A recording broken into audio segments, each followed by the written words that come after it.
नमस्कार, मैं हूं अमीश देवगन और आप देख रहे हैं आर पार। संसद में आज प्रधानमंत्री नरेंद्र मोदी का दिन था और पीएम आज जमकर बोले और गरजे। राहुल के भूकंप पर तंज कसा, कांग्रेस के इतिहास से लेकर वर्तमान तक करारा प्रहार और प्रचंड प्रहार किया। ठीक 11 महीने बाद पीएम मोदी ने संसद में ऐसा दमदार भाषण दिया, लेकिन इस बार पीएम का भाषण कुछ हटकर था, क्योंकि आज पीएम ने संसद से जमकर सियासी बाण चलाए। विरोधी इसे सियासी भाषण बता रहे हैं, विरोधी इसे रैली भी बता रहे हैं संसद में, लेकिन मुद्दा यह है कि क्या पीएम ने इरादे साफ कर दिए हैं? क्योंकि याद कीजिए, सरकार और विपक्ष के बीच नोटबंदी पर जोरदार तल्खी हुई थी और आज पीएम ने नोटबंदी पर विपक्ष को घेर लिया। संसद में पीएम के इसी प्रहार पर आज होगा जोरदार, जबरदस्त और निर्णायक आर पार। अरे हम आपका पूछ रहे भाई, सर्जिकल स्ट्राइक में आप क्यों गलती की? आप कभी अपने तो आईने में झांकिए, और उस समय तो लड़ाई नहीं थी। प्लास्टिक करेंसी के पीछे लगे, अब ये फेल हुआ तो और कौन सा निकालते मालूम नहीं है। जब तक जियो मौज करो। क्यों ऐसे झूठे वायदे करते हो? हाँ, ऐसे जुमले बोल बोल कर बाहर फिगर्स बता के लोगों का दिशाभूल कर रहे। हाँ, ये दिखाने के लिए, ताकि कई लोगों को बहुत चीजें समझ नहीं आती, पता नहीं। डिमोनेटाइजेशन क्या है, किसको इससे फायदा मिला, किसकी मदद हो रही है, किसका नुकसान हो रहा है और ये क्यों किया गया है, ये मैं आपको बता रहा हूं। हिंदुस्तान का हिस्ट्री का सबसे बड़ा स्कैम है। पूरा का पूरा मैं अंदर बोलूंगा। मोदी जी बैठ नहीं पाएंगे, मुझे रोका जा रहा है। So basically you are saying you are going to prove in the parliament. 100%. If they allow me to speak in parliament, you will see what an earthquake is going to come. लेकिन आखिर भूकंप आ ही गया।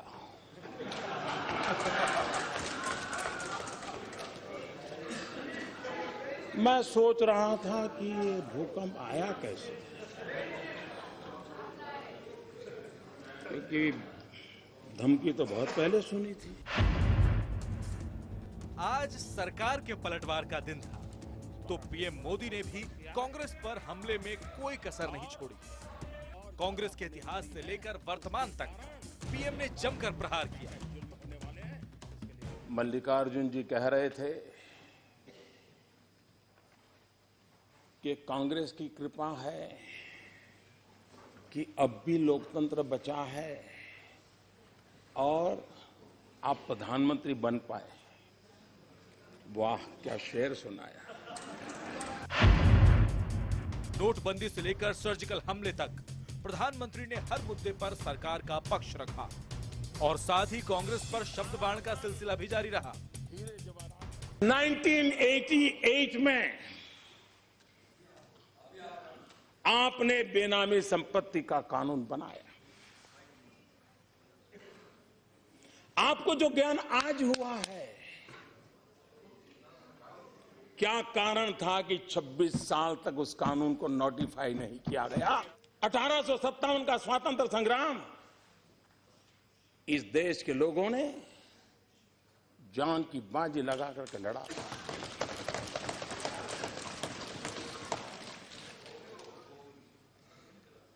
और सबने मिल करके लड़ा था।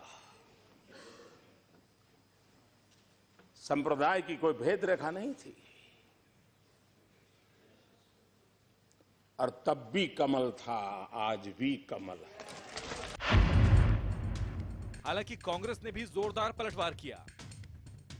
क्या वो एक प्राकृतिक एक प्रकोप जो भूकंप में हुआ है, उसमें भी राजनीति देखते हैं, उसमें भी राहुल गांधी को देखते हैं? मैं समझता हूं राहुल गांधी को सब जगह देखना उनकी बौखलाहट और घबराहट का द्योतक है। नोटबंदी के फैसले के साथ शुरू हुई सरकार और विपक्ष की तल्खी अभी तक जारी है।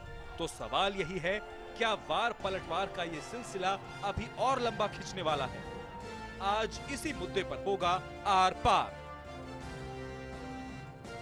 और आज आर पार में विश्लेषण जो होगा वो सुनने वाला होगा। पीएम ने संसद में चलाए हैं आज खूब सियासी बाण। कांग्रेस के इतिहास को कुरेद कर बड़ा प्रचंड प्रहार किया है विपक्ष पर, कांग्रेस पर। 90 मिनट के भाषण में ज्यादातर सियासी हमले दिखे। नोटबंदी, सर्जिकल स्ट्राइक का भाषण में खूब जिक्र हुआ। बेनामी संपत्ति पर प्रधानमंत्री नरेंद्र मोदी ने सख्त संदेश दिया और साथ ही यह संदेश दिया कि कांग्रेस ने इसको 1988 से अभी तक क्यों नहीं करा। और अब अपने पैनल के पास चलता हूं। मेरे साथ इस बहस में केसी त्यागी हैं, जो कि महासचिव हैं जनता दल यूनाइटेड के। मेरे साथ इस बहस के अंदर जेडीयू के कद्दावर नेता, प्रवक्ता मनोज झा हैं। मेरे साथ इस डिबेट के अंदर पवन खेड़ा है, प्रवक्ता कांग्रेस पार्टी के। मेरे साथ इस डिबेट के अंदर सुधांशु त्रिवेदी हैं, प्रवक्ता भारतीय जनता पार्टी के। मेरे साथ इस डिबेट में शेष नारायण सिंह है, जो कि वरिष्ठ पत्रकार है। और आरजेडी से, जैसे मैंने आपको बताया, मनोज झा मेरे साथ लगातार बने हुए हैं। मैं सबसे पहला सवाल पवन खेड़ा आपसे करता हूं। मेरा सीधा सवाल, प्रधानमंत्री के आज के सियासी बाण सीधे सीधे कांग्रेस पर थे, क्या कहना चाहते हैं आप? पवन खेड़ा। देखिए, आप बहुत प्रभावित लग रहे हैं प्रधानमंत्री के आज के वक्तव्यों से, लेकिन आज प्रधानमंत्री मुझे पहली या दूसरी बार बदहवास लगे, बहुत बौखलाहट से भरे हुए लगे। वो उम्मीद करते हैं कि हर दूसरे तीसरे दिन वो जो भूकंप की बात की थी वो आके टल गया है। ये भूकंप टला नहीं है प्रधानमंत्री जी। आपको इस भूकंप के लिए तैयार रहना चाहिए। आप क्यों ये उम्मीद करते हैं कि कल परसों जो हुआ या थोड़े दिन पहले जो हुआ वही भूकंप था? अभी आपके राजनीतिक जीवन में भूकंप आने वाला है। प्लीज कृपया करके तैयार रहिए। नहीं, आप कह रहे हैं भूकंप भी आने वाला है, लेकिन राहुल गांधी ने तो बोला था देश अभी सवालों के जवाब देश ढूंढ रहा है। ये काला धन कितना लौटा, इसका उत्तर नहीं दिया प्रधानमंत्री जी ने। ओके, राष्ट्र इंतजार कर रहा है और ज्यादा देर तक इंतजार नहीं करेगा। 11 मार्च को राष्ट्र जवाब देगा।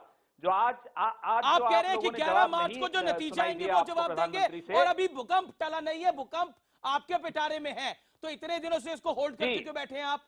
क्योंकि राहुल गांधी ने तो अपना भूकंप खोल दिया था। आप इंतजार तो कीजिए, जिसमें उन्होंने जो प्रशांत भूषण सिलसिलेवार तरीके से हमला कर रहे थे, जो केस चला रहे थे, उसी का जिक्र करा, जिसको सुप्रीम कोर्ट ने खारिज कर दिया। पवन खेड़ा, आप बड़े वरिष्ठ नेता हैं और आप तो बड़े स्तंभकार भी हैं, बताइए इस बात को। पवन खेड़ा, देखिए, प्रधानमंत्री की ये उम्मीद थी कि जो सहारा डायरी की बात थी वही भूकंप था, ये उनकी उम्मीद थी। अब उनकी एक और उम्मीद थी कि कल परसों जो आया शायद वही भूकंप था। वो तंज कर रहे थे एक प्राकृतिक आपदा पे। मुझे अच्छा नहीं लगा, मुझे नहीं लगता आपको भी अच्छा लगना चाहिए। लेकिन जो असली भूकंप है वो 11 मार्च को आएगा। 2019 से पहले की तैयारी है। जी, क्या उसके लिए तैयार हैं? सुधांशु त्रिवेदी से जवाब। लक्ष्यदार बातें करना और लफाजी करना, उससे क्या जनता जवाब नहीं मांगेगी आपसे? क्या आरबीआई ने डेटा रिलीज किया है? पिछले 100-150 दिनों से जो हम सबको मुसीबतों का, आम जनता को मुसीबतों का सामना करना पड़ रहा है, उसका जवाब मिला? कितना काला धन आया है? Pawan Khera, you made your point. Okay. Now Sudhanshu Trivedi is turn. Okay. इसका जवाब मिला? जी, सुधांशु त्रिवेदी, मेरा सीधा सवाल। लक्ष्यदार भाषा का प्रयोग करते हैं और पता नहीं क्यों वरिष्ठ पत्रकार उस पे ताली बजा रहे हैं। जी, अब मैं नहीं जानता किस वरिष्ठ पत्रकार की बात कर रहे हैं जो ताली बजा रहे हैं, लेकिन मैं अभी सुधांशु त्रिवेदी का रुख करता हूं। सुधांशु त्रिवेदी, मेरा बहुत सीधा सवाल है आपसे। कांग्रेस इसको कह रही है कि इससे भूकंप का मजाक उड़ाया प्रधानमंत्री ने, और दूसरा पवन खेड़ा हमारी डिबेट के अंदर इस समय लाइव बोल रहे हैं और बहुत बड़ी खबर बोल रहे हैं कि अभी तो भूकंप बचा हुआ है, भूकंप अभी आएगा। तो एनडीआरएफ की टीम आपकी तैयार है उस भूकंप को सहने के लिए?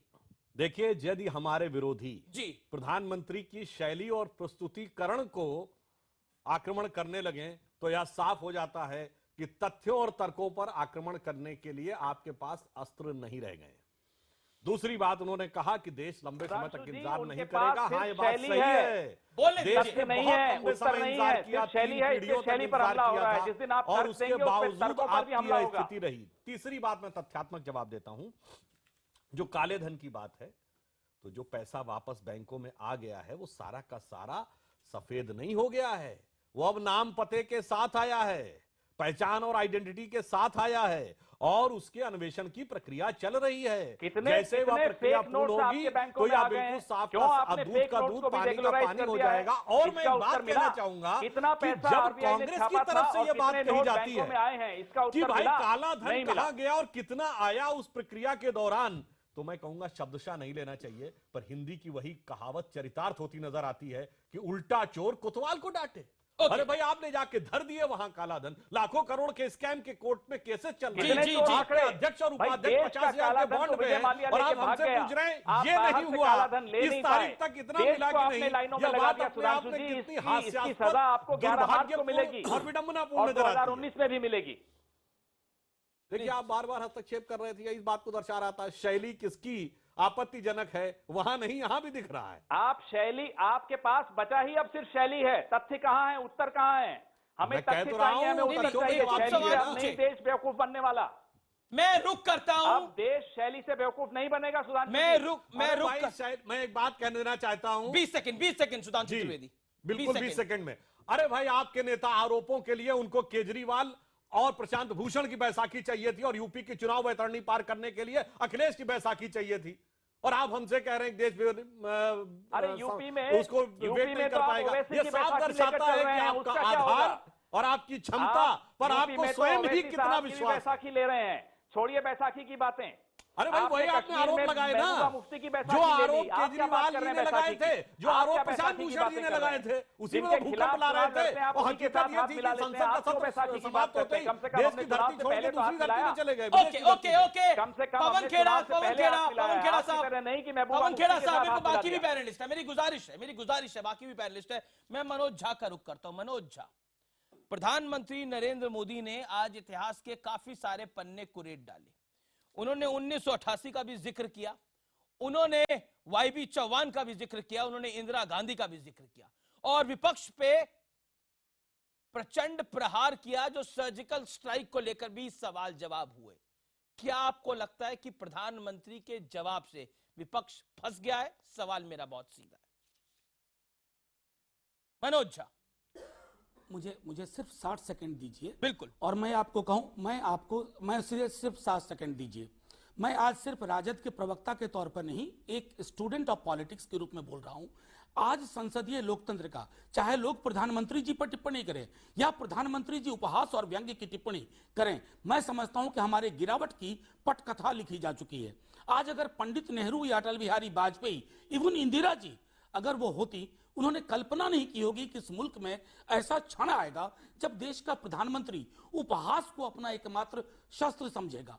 मैं छोटी सी चीज कहता हूं, संसद में पहली बार आज वो बोल रहे थे, 3 ध्येय लेकर के उन्होंने 8 नवंबर को तमाम टेलीविजन चैनल पर अवतरित हुए थे। Counterfeit currency, terror funding, black money. उनको संसद को अनभिज्ञता से विज्ञता में तब्दील करना चाहिए था।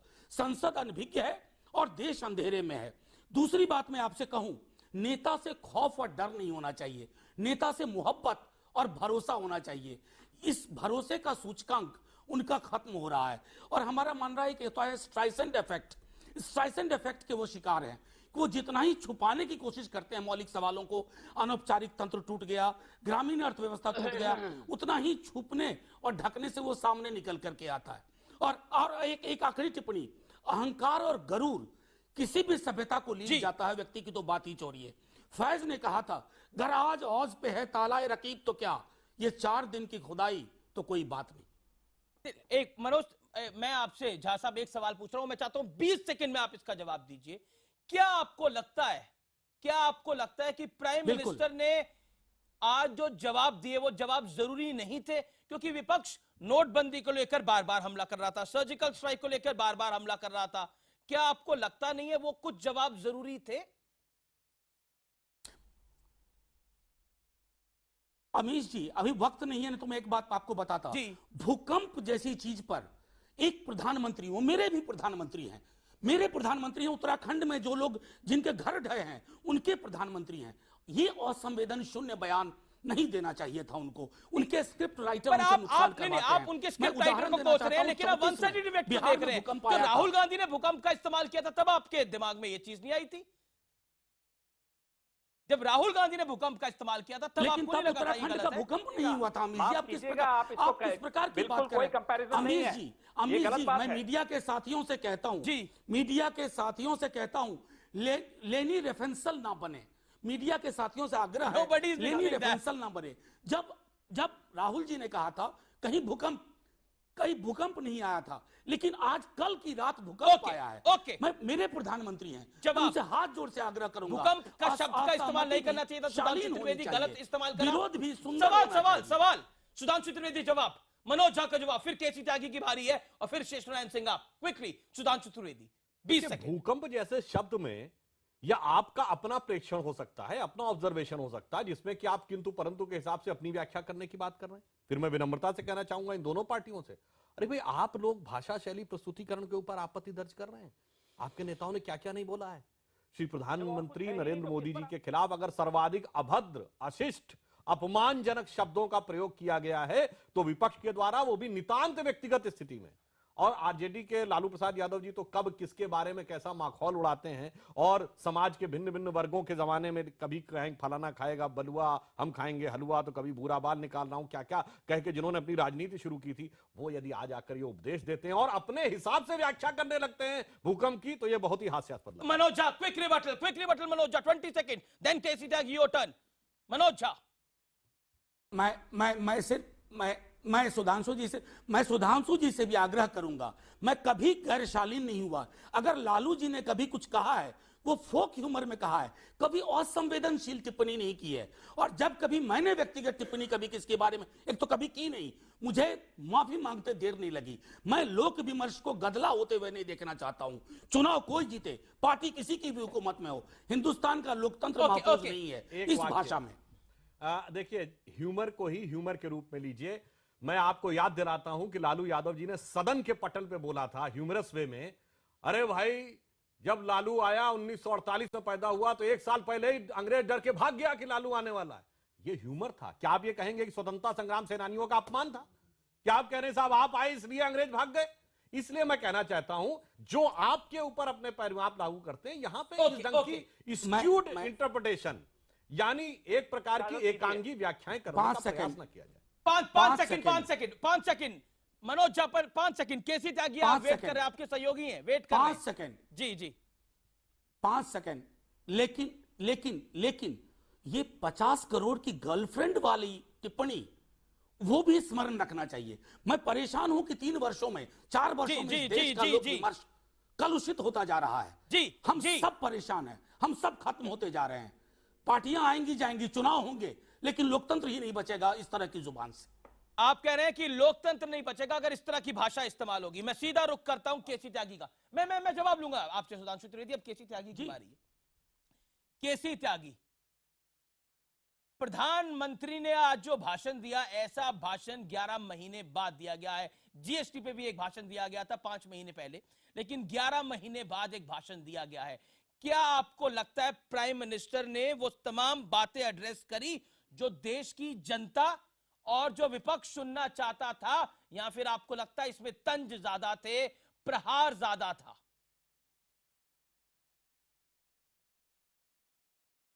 नहीं, वो एक तो हर वक्त प्रधानमंत्री के बजाय भारतीय जनता पार्टी के नेता के रूप में रहते हैं, जो अफसोसजनक है। दूसरा, वो हर वक्त चुनावी मोड में रहते हैं, वो भी दुर्भाग्यपूर्ण है। हमें अटल बिहारी वाजपेयी जी के साथ भी काम करने का मौका मिला, वीपी सिंह जी के साथ भी मिला, मनमोहन सिंह जी के साथ भी मिला, लेकिन राष्ट्रपति के अभिभाषण पर जो गरिमापूर्ण जवाब दिया जाता है उसमें कहीं ना कहीं कुछ कमी थी। और आप मुझे डिस्टर्ब नहीं करेंगे, मैं बहुत उतने ही समय में बात कहूँगा जितने समय में दूसरे साथियों ने किए। उन्होंने आज फिर सर्जिकल स्ट्राइक का जिक्र किया है।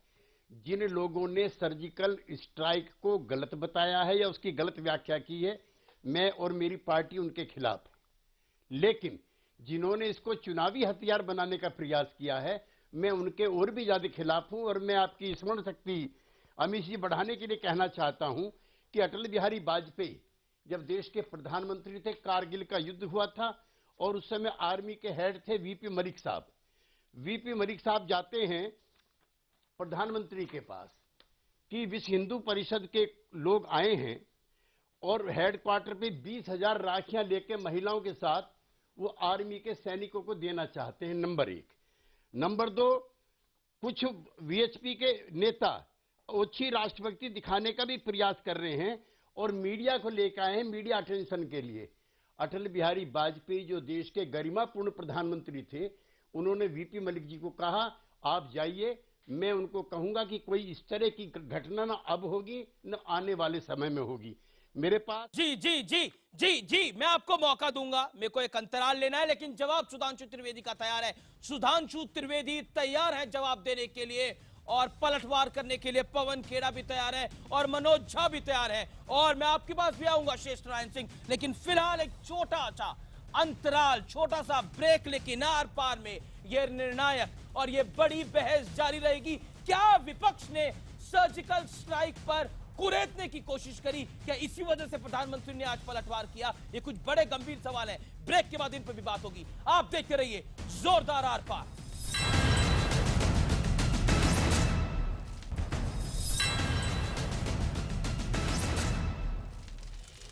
वेलकम बैक, आप देख रहे हैं आर पार। मेरे साथ इस पैनल में सुधांशु त्रिवेदी हैं, केसी त्यागी हैं, मनोज झा हैं, पवन खेड़ा हैं और शेष नारायण सिंह है जो इस बहस में अभी तक नहीं आ पाए हैं। केसी त्यागी, आप हाथ खड़ा करें क्विकली, क्या कहना चाह रहे हैं आप, बताइए। नहीं, हाँ, मैं अमीश जी ये और कहना चाहता हूं कि अटल बिहारी वाजपेयी उस समय प्रधानमंत्री थे और जॉर्ज फर्नांडिस रक्षा मंत्री थे। तब ऐसा कोई वक्तव्य नहीं आया जैसे पर्रिकर साहब का आया कि ये इतनी बड़ी घटना सर्जिकल स्ट्राइक की इसलिए हुई है कि maybe the RSS teaching was there. Okay, आप कह रहे हैं कि पॉलिटिसाइजेशन हो रहा है सर्जिकल स्ट्राइक का, वो नहीं होना चाहिए, वो गलत है। आप ये बात कह रहे हो कि sir you made your point. नहीं सर शेष नारायण सिंह इस बहस में आ नहीं पाए, मैं आपको मौका दूंगा। मैं आप त्यागी साहब आपके पास आऊंगा। शेष नारायण सिंह, आपने संसद में प्रधानमंत्री का भाषण भी सुना और अभी तमाम प्रवक्ताओं की, तमाम बड़े नेताओं के हमारी डिबेट के अंदर तर्क भी सुने, इंक्लूडिंग गवर्नमेंट और ऑपोजिशन। क्या कहना चाहते हैं आप? क्योंकि इस संसद के अंदर मल्लिकार्जुन खड़गे ने कल एक शब्द का इस्तेमाल करा जिसको एक्सपंज किया गया, आज प्रधानमंत्री ने उसका जवाब भी दिया। ये जो चारों लीडर यहाँ बैठे हैं, इन चारों के बारे में मेरी जो इन्फॉर्मेशन है ये है कि बहुत ही पढ़े लिखे लोग हैं। मनोज बहुत ही वेल इन्फॉर्म्ड हैं, बहुत ही संजीदा आदमी हैं। सुधांशु त्रिवेदी का जो नॉलेज है इंडियन हेरिटेज का, वो मैं उसका लोहा मानता हूँ। केसी त्यागी राजनीति की जो बारीकियां हैं, जो शार्पनेस ऑफ पॉलिटिक्स है, उसको जानते हैं और पवन जी कांग्रेस के प्रतिनिधि हैं। इन चारों ने जो बातें कही हैं वो देश की लगभग प्रतिनिधित्व हो गया। सारे लोग अपनी अपनी पार्टियों के अपने अपने पक्ष कह रहे हैं। प्रधानमंत्री का भाषण जो हुआ है वो उनके अपनी तरह से हुआ है। मेरा बस केवल एक आग्रह ये है कि प्रधानमंत्री का जो भाषण है वो उनका भाषण है और उस पर जैसे सुधांशु ने कहा कि शैली पर सवाल नहीं उठाया जाना चाहिए, तो शैली पे सवाल नहीं उठाएं क्योंकि उनको जो शैली आती है उसी में बोलेंगे। अगर आप ये उम्मीद करें कि प्रधानमंत्री के भाषण से देवेगौड़ा के स्वर क्यों नहीं निकले, तो मुझे लगता है तो जाती होगी। किसी भी नेता से, देश के जितने भी प्रधानमंत्री हैं उनको तुलना करना मुझे लगता है कि जाती होगी। मैं इस देश में, चूंकि मैं इस पैनल में ऐसा व्यक्ति हूं जो, हम और आप पत्रकार हैं, हम जनता की बात को रख सकते हैं। पर जनता को पसंद आया होगा कुत्ता शब्द का प्रयोग संसद में हुआ है। जनता की बात यह है कि वो अभी इसको मनन कर रही है और कम से कम 1/4 इस देश की जनता के सामने अभी विकल्प है। पर जनता को पसंद आया होगा कुत्ता शब्द का प्रयोग संसद के अंदर। नहीं, संसद में ये शब्द नहीं होते, करना भी नहीं चाहिए। और चूंकि मल्लिक खाड़गे साहब को हो सकता है कि उनको भावावेग में वो कह गए हैं, उनको नहीं कहना चाहिए। अगर जवाहरलाल नेहरू का हर पार्लियामेंट्री ट्रेडिशन में दिया जाता है, मधुलिमय हमारे बहुत आदरणीय थे और त्यागी जी के भी बहुत शुभचिंतक थे, मनोज के लीडर ही रहे होंगे।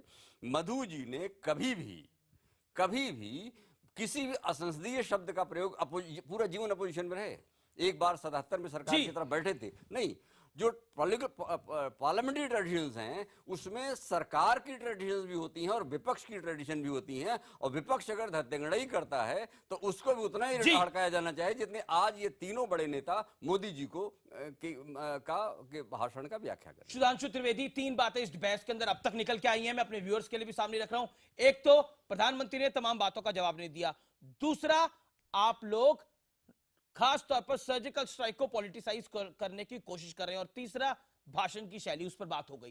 क्या आपको लगता है आप सर्जिकल स्ट्राइक को कैश करने की कोशिश कर रहे हैं? देखिए, हम सर्जिकल स्ट्राइक को कतई राजनीति का मुद्दा नहीं बनाना चाहते, पर मैं लोगों को याद दिलाना चाहता हूं, सर्जिकल स्ट्राइक को लेकर पहला राजनीतिक बयान आधिकारिक रूप से किसका आया? श्री अरविंद केजरीवाल का। दूसरा बयान किसका आया? श्री राहुल गांधी का। अब आप बताइए इसकी शुरुआत कैसे हुई? अब अगर हम उत्तर दें तो साहब हम आरोपी हो गए। अरे मैं पूछना चाहता हूं, यह बहुत सही बात है, कार्रवाई सेना करती है और उसी को प्रशंसा मिलती है, पर राजनीतिक नेतृत्व निर्णय लेता है, उसका जीत का हार या श्रेय या जीत का हार का परिणाम। बोला तो मैं ये भी कह रहा हूं, अगर ये बात है तो कांग्रेस आज तक ये कह दे कि 1971 का जो युद्ध है वो general Jagjit Singh Arora, general Jacob और जनरल मानेकशॉ ने जीता। क्यों आप कहते हैं इंदिरा जी ने बांग्लादेश बनाया? Okay okay okay Pawan Khera, क्या आपको लगता है सर्जिकल स्ट्राइक पर सियासत पहले अरविंद केजरीवाल ने, फिर राहुल गांधी ने और उसके बाद संजय निरुपम, मुंबई चीफ ऑफ कांग्रेस, उन्होंने तो इसको कह दिया ये सर्जिकल स्ट्राइक है, ये फर्जी है, ये है ही नहीं। क्या आपको लगता नहीं है इस पर सियासत आपकी पार्टी ने शुरू करी? अब जवाब मिल रहा है, अगर मनोहर पारिकर ने बोला और फिर आज नरेंद्र मोदी ने उस पर वार करा, क्या आपको लगता है कि राजनीति के अंदर दोनों एक पटल पे हैं? और हमने उसकी पूरी प्रशंसा की थी, पवन खेड़ा प्रशंसा की थी, और अटल जी ने देखिए इंदिरा जी की पूरी प्रशंसा की। पवन खेड़ा, सर्जिकल स्ट्राइक ऐसा नहीं है कि ये पहली बार हुई है।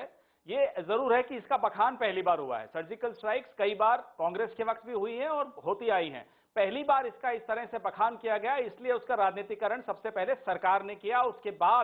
उसके बाद आपके डिफेंस मिनिस्टर, मुझे नहीं लगता उनको पता भी था सर्जिकल स्ट्राइक हुई है, क्योंकि प्रधानमंत्री अपने कैबिनेट से कुछ नहीं शेयर करते।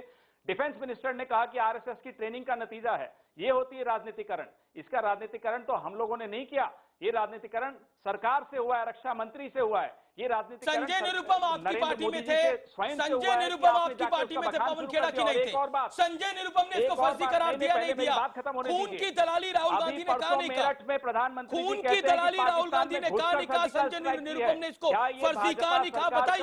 बताइए कि पीओके पाकिस्तान का हिस्सा है। पहले तो उसका जवाब दें। इन्हें यही नहीं मालूम है कि पीओके और पाकिस्तान में फर्क है। पीओके पाकिस्तान का हिस्सा नहीं है। क्या ये इस देश की अब नीति हो गई है कि पीओके को पाकिस्तान का हिस्सा बना दिया गया है? प्रधानमंत्री जी को स्वयं को नहीं मालूम है कि पीओके में घुसकर हुआ है, पीए पाकिस्तान में नहीं। तो आप छोड़िए ना, तो ये राजनीतिकरण इन लोगों ने किया और इन लोगों ने इस बात को, सेना को इतना डिमोरलाइज किया गया है, इतना डिमोरलाइज किया गया जो पिछली किसी सरकार के जवाब सुधांशु त्रिवेदी 20 सेकंड का जवाब, 20 सेकंड का जवाब। देखिए, प्रधानमंत्री ने कहा था कि लाइन ऑफ कंट्रोल को क्रॉस किया है, तो लाइन ऑफ कंट्रोल के उस तरफ तो पाक नहीं, उन्होंने कहा पाकिस्तान में घुसकर। और दूसरी बात जो आपने बात कही है कि आरएसएस की टीचिंग की बात, तो मैं ईमानदारी से कहता हूं पवन खेड़ा जी, अपने पूर्ववर्ती नेताओं के बयान पढ़िए। 1962 के युद्ध के समय संघ के बारे में क्या कहा जवाहरलाल नेहरू ने, 65 के युद्ध के समय क्या कहा लाल बहादुर शास्त्री ने। तरह की त्रुटियां नहीं होनी चाहिए प्रधानमंत्री से। देश के प्रधानमंत्री हैं, पाकिस्तान और पीओके में फर्क नहीं मालूम। अब आप अपना, मैं मान सकता हूं कि उनको अपना स्क्रिप्ट राइटर बदलना चाहिए और मैं चाहता हूं पवन खेड़ा साहब 20 सेकंड का रिबटल अलाउड है। ओके, बताइए सुधांशु त्रिवेदी, 20 सेकंड का रिबटल। मैं कहना चाहता हूं, जो प्रेस कॉन्फ्रेंस हुई थी पवन खेड़ा जी, वो सेना के डीजीएमओ ने की थी, भारत सरकार ने नहीं। दूसरी बात जो आपने फिर आप बोलने लगे भाई ये गलत बात है, फिर वहां 15 मिनट के बाद राहुल गांधी ने स्वागत किया था। आप क्या बात कर रहे हैं? राजनीतिकरण कहां से हुआ इसका?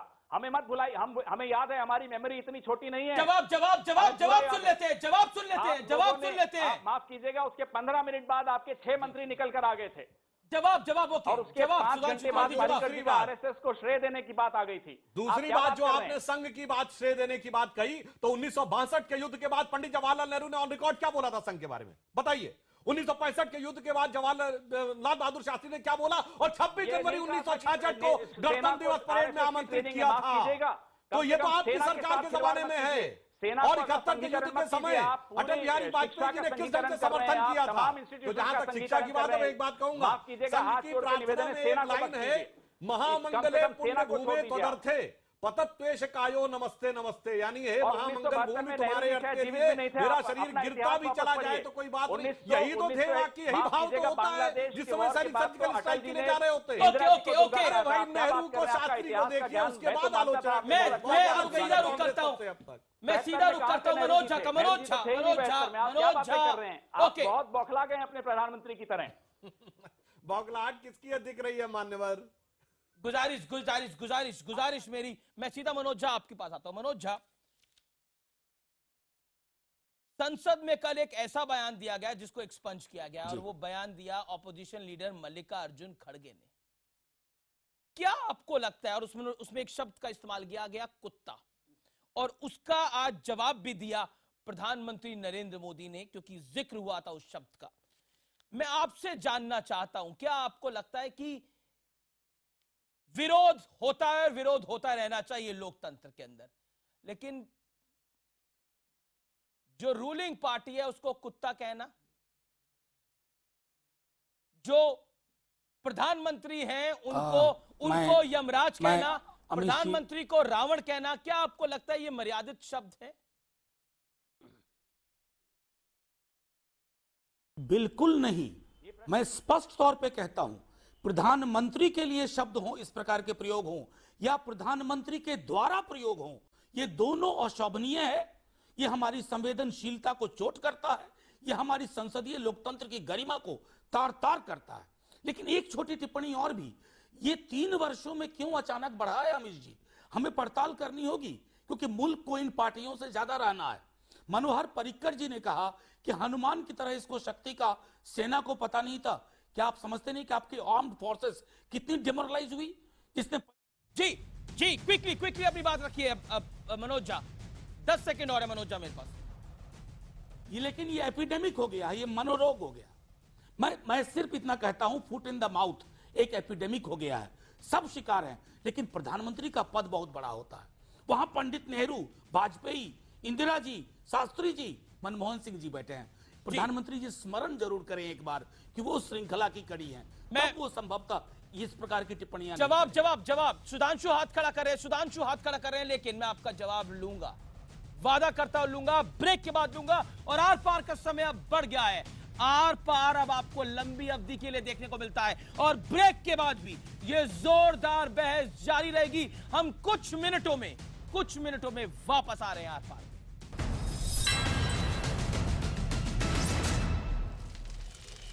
वेलकम बैक, आप देख रहे हैं आर पार, और ब्रेक से पहले जोरदार डिबेट हो रही थी, और मेरे साथ एक मुकम्मल पैनल है। मेरे साथ आज की इस बहस में सुधांशु त्रिवेदी हैं, केसी त्यागी हैं, पवन खेड़ा है और शेष नारायण सिंह है। इस दौर में मैं शुरुआत आपसे करता हूं पवन खेड़ा साहब, और मैं आपसे एक सवाल का जवाब जरूर जानना चाहता हूं। आपकी राय में, क्योंकि वीरप्पा मोइली ने कहा है कि पीएम का भाषण बदले की भावना से भरा हुआ था, चुनाव से पहले उनके पास ये आखिरी मौका था जिसे उन्होंने खो दिया, ये कहने की कोशिश करी। क्यों आपको लगता है चुनाव से पहले ये आखिरी मौका था और खो दिया गया? क्यों आपको लगता है, और किस बात पे ये लगता है? बताइए पवन खेड़ा। देखिए, पिछले जब से 8 नवंबर के पश्चात से, जब से प्रधानमंत्री जी ने जब सर्जिकल स्ट्राइक्स वाला पैंतरा उनका उस तरह से नहीं चल पाया, राजनीतिक तरह से जिस तरह से वो चलाना चाह रहे थे, एक नया पैंतरा लाए डिमोनेटाइजेशन का, और वो भी जो जनता में क्रोध था और जिसको बड़ा बखूबी से राहुल गांधी ने उसको एक्सप्रेस किया, आर्टिकुलेट किया और जनता की आवाज उठाई, उससे साफ सरेआम दिख रहा है कि प्रधानमंत्री जी बहुत ज्यादा बौखला गए हैं। उनके तमाम प्रवक्ता बौखलाए हुए दिख रहे हैं, पूरे नेता बौखलाए हुए दिख रहे हैं। मैं गोवा में गया, प्रचार में गया, देखा मैंने वहां क्या हालत थी। उनके पास कोई आर्गुमेंट, कोई बहस आप कह रहे हैं आर्गुमेंट नहीं है, बौखलाए हुए हैं, इसलिए ये सब बातें कर रहे हैं। आपका आर्गुमेंट ही है, आपका आर्गुमेंट ये है। लेकिन सुधांशु वेट कर रहे हैं जवाब देने के लिए। ब्रेक से पहले भी सुधांशु त्रिवेदी 20 सेकंड का रिबटल पवन खेड़ा को। देखिए, बौखलाहट है प्रवक्ताओं में, प्रधानमंत्री में, कांग्रेस का ये तर्क है। देखिए, जिस प्रकार की प्रतिक्रियाएं कांग्रेस की तरफ से आती हैं सर्वोच्च स्तर से, तो जनता इस बात को देखने में सक्षम है कि कहां बौखलाहट है। मैं एक छोटी सी बात कहूंगा, सर्जिकल स्ट्राइक को लेकर, सेना के प्रक्रिया को लेकर इन्होंने जो कहा, कहते हैं हमको कष्ट होता है, दुखद था। अरे मैं कहता हूं दुखद तो वो दौर था जब हमारे सैनिक जंग के मैदान पे जीतते थे और सरकार कूटनीति की टेबल पे हारती थी। मतलब वो दौर था, इसे एक लाइन में कहें कि हम सुलह की शक्ल को संवारते रहे और जीतने के बाद जंतर मंतर पे जो आत्महत्या की एक सैनिक ने आपकी सर्जिकल स्ट्राइक के 3 दिन पश्चात, आप भूल गए उस आत्महत्या को? आप भूल गए ओआरओपी में आपने क्या किस तरह से धोखा दिया है सेना को? आप क्या सिखाएंगे सेना के साथ? 40 साल ओआरओपी पे आपने कोई कार्य नहीं किया और आज आप कह रहे हैं, आप सैनिकों की हत्या की बात कर रहे हैं, जिन सैनिकों का सर कटा था शहीद हेमराज का, एक नेता बताइए कांग्रेस का गया था वहां? नहीं, बल्कि लाइन लगा के आतंकवादियों के घर पे गए आपके नेता। एक एक करके पवन खेड़ा एक एक करके 30 सेकंड का टाइम आप एक दूसरे को दें। आप जब उस घबरा गए उस आत्महत्या से, तो आपने डिमोनेटाइजेशन लाए ताकि पूरा नैरेटिव बदला जाए। हम भली भांति आपकी पूरी नैरेटिव बदलने की चालों से सहमत समझते हैं। आप ये नया तर्क लाए खेड़ा साहब, समझ में आ रहा है, ये नया तर्क लेके आया है कि उस सुसाइड से घबरा गई सरकार और उसी के बाद डिमोनेटाइजेशन आया। क्या घबरा गए थे आप? देखिए नैरेटिव एक के बाद एक नया नाटक करके आप क्या कितना बदलेंगे? जनता बहुत जवाब 20 सेकंड का जवाब, फिर कैसी जागी? सर 20 सेकंड का जवाब भी सुन लेते ना, आपने कई सारे पॉइंट्स रेज कर दिए। 20 सेकंड। देखिए नैरेटिव कोई नहीं बदल सकता पवन जी, पूरे देश को पता है किसका नैरेटिव क्या है। बताइए, शहीद हेमराज का जब सर कटा था तो कांग्रेस का एक नेता नहीं गया, मगर कांग्रेस के नेता लाइन लगाकर आजमगढ़ में आतंकवाद के आरोपियों के घर जाते हैं। सोनिया, अरे भाई फिर ये तरीका क्या है भाई? पवन जी अपनी वॉइस कम करिए, क्या तरीका है? पवन जी का असफल प्रयास करते हैं आप, बिल्कुल असफल रहते हैं, उसमें ये मैं सहमत हूं आपसे। अब मैं एक वाक्य कहता हूं, सिर्फ एक वाक्य में, आपकी अध्यक्षा की आंखों में आंसू आए बटाला हाउस इनकाउंटर के आरोपियों को लेके। एक बार मैंने नहीं सुना कि किसी कांग्रेस के नेता ने कहा हो कि सैनिकों के लिए आंखों में आंसू आए। नैरेटिव क्या है देश को पता है। प्रधानमंत्री जी ने कहा कि जब गाड़ी के नीचे एक कुत्ता आ जाता है तो दुख तो होता है, ये भी याद करिएगा। ये भी याद बहुत करिएगा। अच्छा याद दिलाया, कुत्तों के उदाहरण आपके प्रधानमंत्री जी ने शुरू किए थे, याद आया आपको? बहुत अच्छा आपने याद दिलाया। इस शब्द का हम प्रयोग नहीं करना चाहते। आपको उम्मीद करता हूं ये भी याद होगा कि जनरल वीके सिंह ने दलितों को किस तरह से कुत्तों से कंपेयर किया था। आपको शायद ये भी याद दिला दूं। जवाब मैं बोल लूं, शक्ति वैसे तो अच्छी है, इस शब्द का प्रयोग किया, भूल भी जाते हैं सुधांशु। मर्यादा हर तरफ से तोड़ी जाती है सुधांशु। इस शब्द का प्रयोग किया जो असंसदीय शब्द माना जाता है, मैं कोई संसद में बैठकर नहीं इस्तेमाल कर रहा हूं। संसद की कार्रवाई से एक्सपंज्ड है, यानी उससे बाहर कर दिया गया है। मगर जिस संदर्भ में प्रयोग किया गया था, आजादी की लड़ाई में जो लोग मारे गए, कोई आपत्ति नहीं है। अरे भाई कौन मारे गए हैं? मेरे अपने घर में 2 कुत्ते हैं। देखिए पवन खेड़ा साहब, नॉन स्टॉप बोलने से पवन जी नॉन स्टॉप बोलने से बात नहीं हो पाएगी। ये डिबेट है, आपको दूसरे का तर्क तो सुनना पड़ेगा। मेरी गुजारिश है आपसे, आप बड़े सेंसिबल आदमी हैं सर, मेरी रिक्वेस्ट है, वेटरन है आप अपने आप में, मैं humble request sir, give him 30 seconds to reply. Okay, देखिए यह शब्द एक असंसदीय शब्द है जिसे संसद की कार्रवाई से बाहर कर दिया जाता है। मगर जिस संदर्भ में शब्द का प्रयोग हुआ था कि स्वतंत्रता आंदोलन में कौन लोग मारे गए, अरे कौन मारे गए छोड़िए, जो मारे गए उनके लिए किन किन शब्दों का प्रयोग किया है कांग्रेस के नेताओं ने अपनी किताबों में।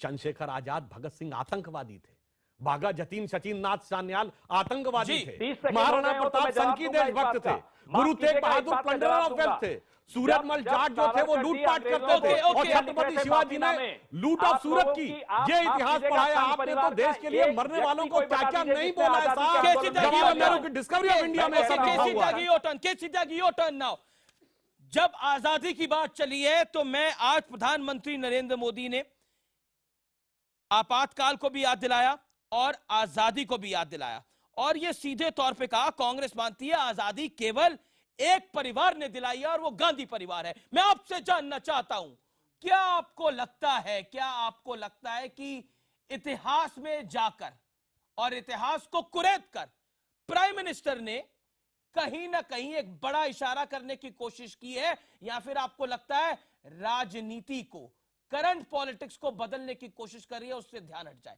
व्हाट इज योर टेक केसी त्यागी? मुझे लगता है शायद बीच में आप डिस्टर्ब नहीं करेंगे। बिल्कुल। इंडियन नेशनल कांग्रेस के नेतृत्व में आजादी की लड़ाई लड़ेगी महात्मा गांधी के नेतृत्व में, और जो कांग्रेस का बड़ा नेतृत्व है, चाहे वो जवाहरलाल नेहरू हो, सरदार पटेल हो, सुभाष बाबू हो और दूसरे नेता हों, वो उसके नायक थे, जनक थे। और जो क्रांतिकारी थे भगत सिंह से लेकर चंद्रशेखर आजाद, उनकी भी बड़ी भूमिका रही है।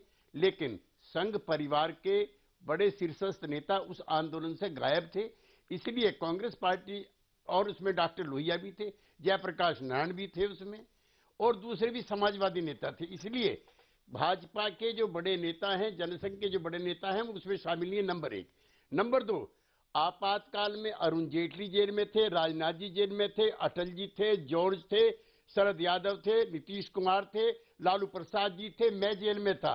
लेकिन देश का प्रधानमंत्री हमारी उम्र का होते हुए 1 घंटे के लिए भी जेल नहीं गया। ये तो उनका आपातकाल विरोधी इतिहास है। जब सारे देश में लोकतंत्र कांग्रेस पार्टी खत्म कर रही थी, एक नेता था श्री नरेंद्र मोदी, जो 1 घंटे के लिए थाने के अंदर भी जाकर के नहीं बैठा। लंबे चौड़े भाषण करने से क्या होता है? आप हर चीज पर भाषण देते हो। अभी मैं आपका भाषण पढ़ रहा हूं, आधा मिनट दीजिए बस।